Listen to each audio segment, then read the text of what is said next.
Live from Hazard, Kentucky, this is Jammin John's Wrestling News. Here's your news for Wednesday, October 30th, 2019.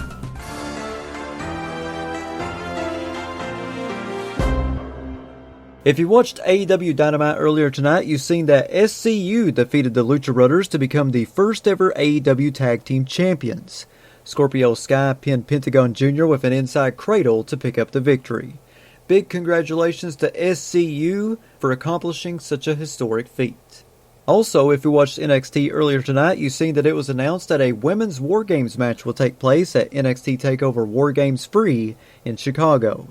The match will be NXT Women's Champion Shayna Baszler, Jessamyn Duke, Marina Shafir, Io Shirai, and Bianca Belair taking on Candice LeRae, Rhea Ripley, Dakota Kai, Tegan Nox, and a fifth partner.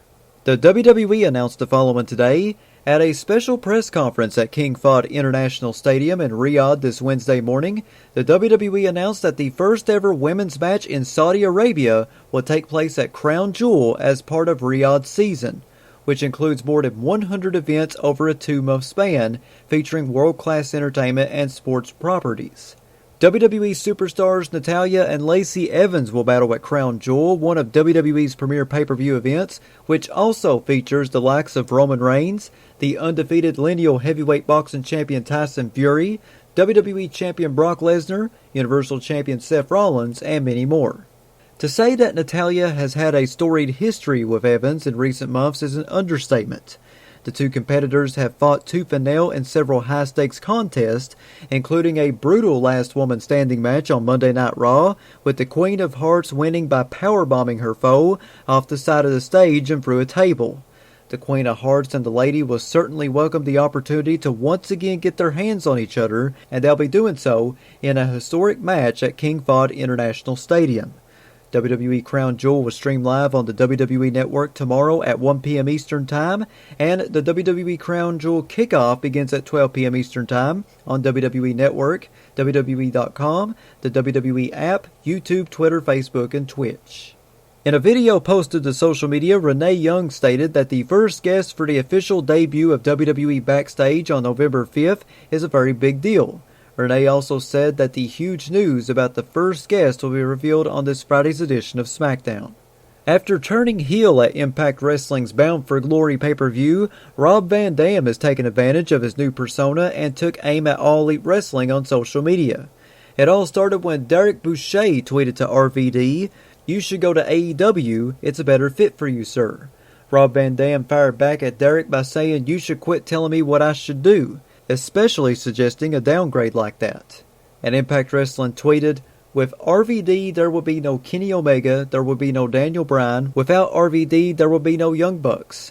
RVD is sick of everybody stealing his stuff, and he's not sorry."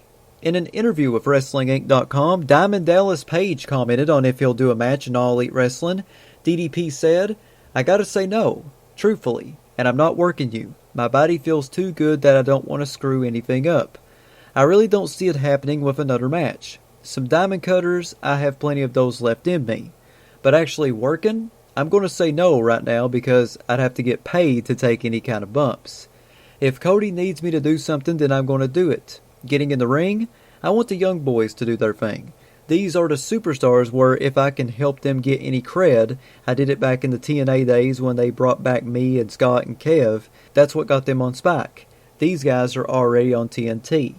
During an appearance on the After the Bell podcast, Ric Flair commented on how he is medically cleared to take bumps again in WWE. Ric Flair said, "I've been cleared, by the way, Corey. That's a secret. I've been cleared.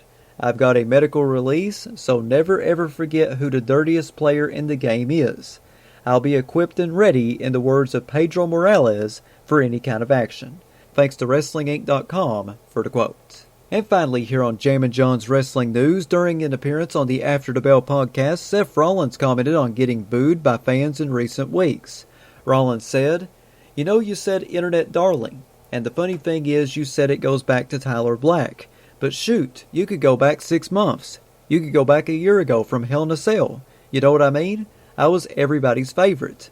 Those are the same people who are panning Hell in a Cell and talking about how Seth Rollins is not cool were the same people who were clamoring for me to be the guy to take down Brock Lesnar going into WrestleMania.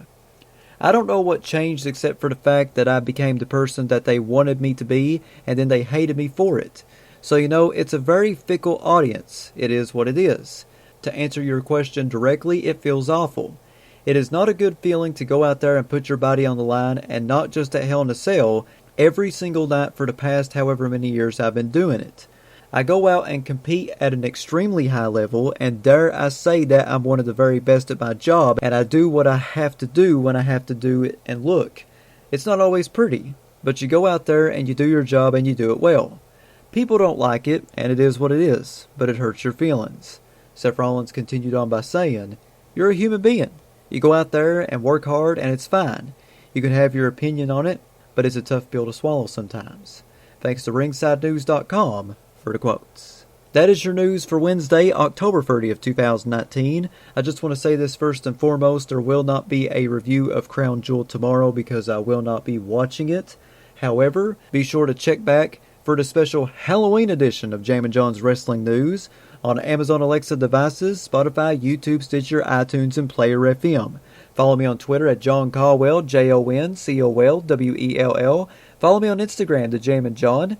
If you'd like to sponsor Jammin John's Wrestling News or your wrestling promotion, want to get your next big event out, you can email me, jzcaldwell@gmail.com. That's JZCOLWELL@gmail.com. Big shout out to Ryan Hurdle and Tony Nelson for subscribing to my Patreon. You too can subscribe to me by going to patreon.com/jamminjohn. I have free packages on there ranging from free to $7. Not a whole lot of money. I would greatly appreciate it if you decided to support me a little bit financially.